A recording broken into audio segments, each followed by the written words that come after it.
Professor Hartmann, can you give examples of how development projects have harmed constituents in the past, and how do international development institutions like the World Bank try to mitigate these damages?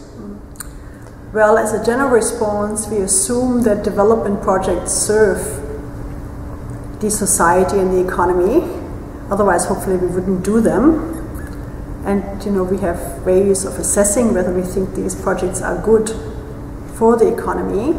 But there are many projects which bring disadvantages to some people, even so they're beneficial for the society. For example, a power plant might be very, very important for a country because the country needs power to further develop and also to alleviate poverty. But the people who have to move and the people who are impacted by the environmental impacts of that plant are harmed.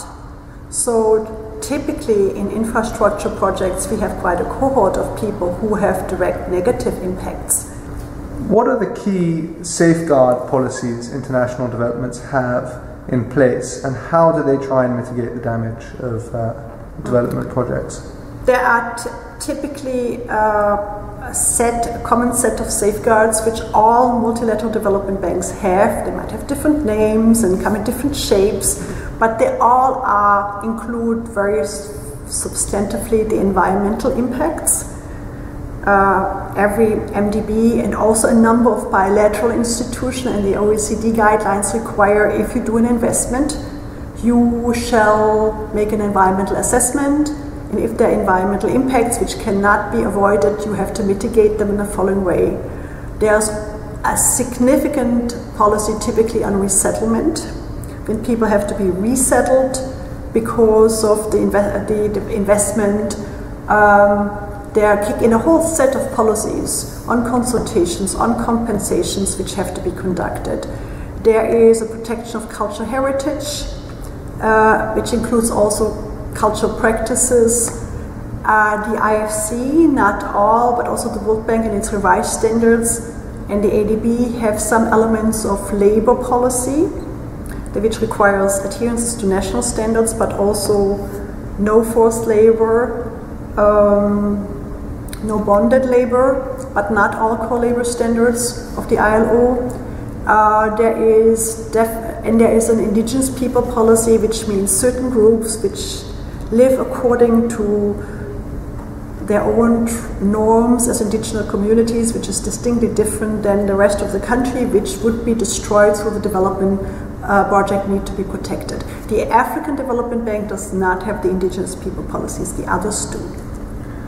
What complaint mechanisms exist for people negatively affected by development projects? Okay.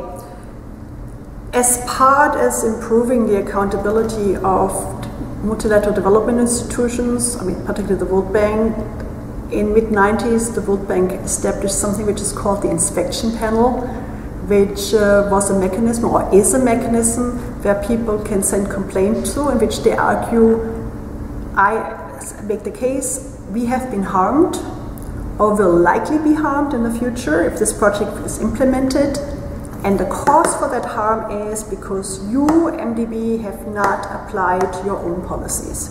So it's very much like a national court where you can go and say you have not, the laws of this country have not been adhered to, and as a result of that I have been harmed. And all MDB mechanisms, MDBs today have a complaint mechanism.